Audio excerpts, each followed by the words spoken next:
السلام عليكم البنات، كيف دايرين؟ كنتمنى تكونوا كلكم بخير وعلى خير وتكونوا في احسن الاحوال.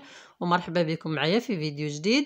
اليوم ان شاء الله غادي نحضروا مملحات او كرواسون بحشوه مالحه، كيجي لذيذ، كيجي رائع، بحشوه جد لذيذه سهله واقتصاديه في متناول الجميع وبعجين قطني جد رائع وبمكونات جد بسيطه. فخليكم معايا باش تشوفوا المقادير والطريقه ديال التحضير. غندوز على بركه الله المقادير ديال العجين ديالنا. غادي نحتاج 400 غرام ديال دقيق الفورس النوع الممتاز بما يعادل 4 الكيسان من كاس العنبه، 2 معالق كبار ديال زيت الزيتون او زيت المائده، كيبقى لكم حريه الاختيار، علبه ديال اليوغورت الطبيعي او دانون مسوس، خميره الخبز معلقه كبيره كندير معها 2 معالق صغار ديال السكر سنيده وشويه ديال الماء باش تفاعل، حبه ديال البيض ومعلقه صغيره ديال الملحه او عفوا نصف معلقه. الطريقه ديال التحضير: كندير المكونات ديالي كلها في الدقيق، الزيت كندير اليوغورت الطبيعي او دانون مسوس. هاد العجين البنات كيجي رائع ولذيذ، يمكن لكم تحضروا به جميع المملحات. غتلقاو المقادير كلها مضبوطه في صندوق الوصف. زدت اليوغورت ديالي، غادي نزيد البيض، غندير غير البياض ديالو الصفر، غادي نحتفظ به حتى من بعد. ملحه، الخميره معها شويه السنيده 2 معالق صغار، والماء الدافي يعني هو باش غادي نكمل العجين ديالي. صافي كنخلط دوك المكونات وكنزيد الماء الدافي يعني لما تجمعش ليا العجين، وصافي كنبقى نجمع العجين ديالي حتى كنحصل على واحد العجين اللي هو رطب، يعني ما كيحتاج لا دلك لا حتى شي حاجه. بعد ما كنجمع العجين ديالي كيكون على هذا الشكل، هذا يكون نوعا مرطب. صافي غادي نغطيه بواحد الفيلم اليمونطير وغادي نغطيه بواحد المنيديل ونخليه حتى يختمر. الوقت اللي غادي يكون خمر ليا فيه العجين غادي ندوز باش نحضر الحشوه ديالي. على بركه الله نحضروا الحشوه. كنحتاج بصله كبيره مشلضه كنديرها في المقله، كنزيد عليها القياس ديال واحد 3 المعالق حتى 4 ديال زيت المائده معالق كبار. كنحركها هكا شويه وكنزيد عليها الملحه بوحدها، غير الملحه بوحدها في الاول، وصافي غير كنديهم نجيبها شويه وكنزيد عليها المكونات الاخرى يعني مباشره، ما كنخليش حتى كطيب.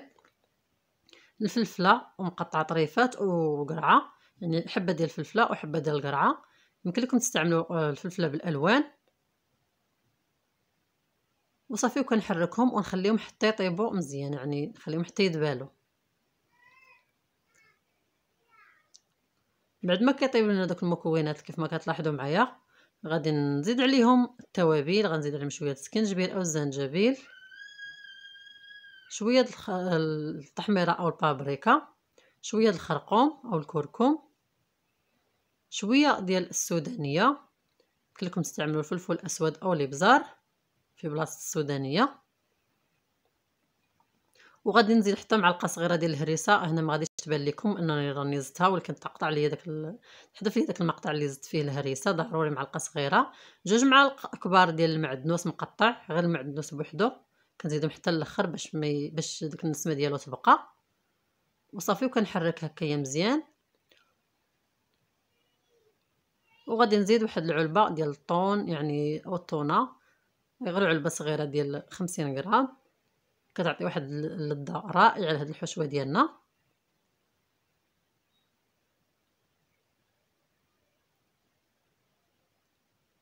صافي غير كنحركها هكايا وغادي نطفي عليها البوطه، وغادي نزيد عليها واحد المعلقه كبيره ديال زيت الزيتون، كيعطي واحد النسمه رائعه ولذيذه. صافي غادي نطفي على الحشوه ديالي وغادي نخليها حتى تبرد. بعد ما بردتنا الحشوه ديالنا البنات كما كتلاحظوا معايا والعجين ضاعف الحجم ديالو، غادي نجيب شويه ديال الدقيق غادي نديرو على سطح العمل، وغادي نسرح العجين ديالي بواسطه الدلاك او المدلك وبالاستعانه بالدقيق هكا باش ما تلصقش لنا العجين على سطح العمل. كنسرحو يكون يعني متوسط، ما رقيق بزاف ما غليظ بزاف. غادي نوريكم السمك اللي خاصو يكون او السمك اللي حنا كنحتاجو.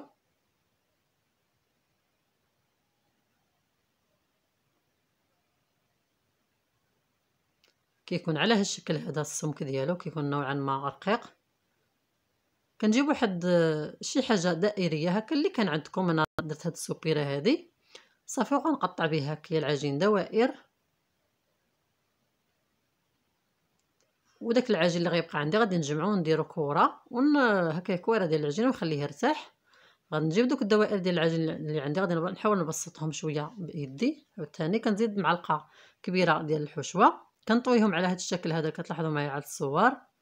غادي نجيب معلقه عفوا فرشيطه او شوكه اللي كندوزها في الدقيق ونضغط بهذاك الشكل هذا باش يعني ما يتفكوش لينا هذوك الكرواسون او المملحات ديالنا. عاود معكم وحده اخرى. كنجيب معلقه كبيره ديال الحشوه كنضغط شويه هكا كنقادها بايدي وكنضغط بالفرشيط كندوزها في الدقيق غير باش ما تلصقش لينا في العجين فرشيط.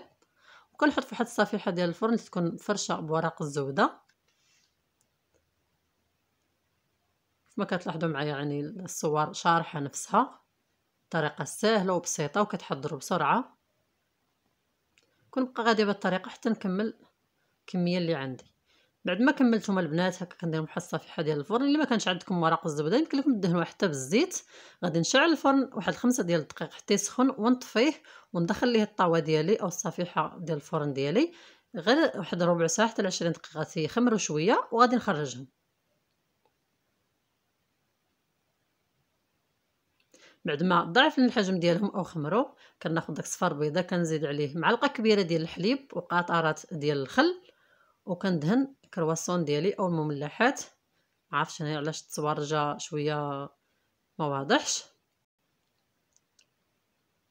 وصافي كنبقى غادي بهذه الطريقه حتى كنكملهم كاملين بالدهن ديال البيض. كنجيب شويه ديال الجنجلان او السمسم يمكن لكم تستعملوا حتى البافو او الصانوج ويمكن لكم تحتفظوا بهم حتى هكاك يعني عاديين. غادي نسخن الفرن على درجه الحراره 180 غادي ندخلهم حتى يتحمروا ونتلاقاو باش تشوفوا الشكل النهائي ديالهم. وهذا هو الشكل النهائي ديالهم البنات. كنقدموهم بالصحه والراحه كيجيو لذاذين كيجيو غزالين البنات. كيلوحوا كميه كثيره او كيخرجوا كميه كثيره كيجيو قطنيين كيف ما كتلاحظوا معايا رطبين. غادي نفتح معكم وحيده باش تشوفوا كيفاش كيجيو من الداخل. كيجيو رائعين كيجيو لذاذ بزاف. كنتمنى البنات ينالوا الاعجاب ديالكم وإلا عجبكم بحال ديما الفيديو ما تنساوش ديروا لايك وتبارطاجيوه مع العائله والاصدقاء. والسلام عليكم ورحمه الله تعالى وبركاته.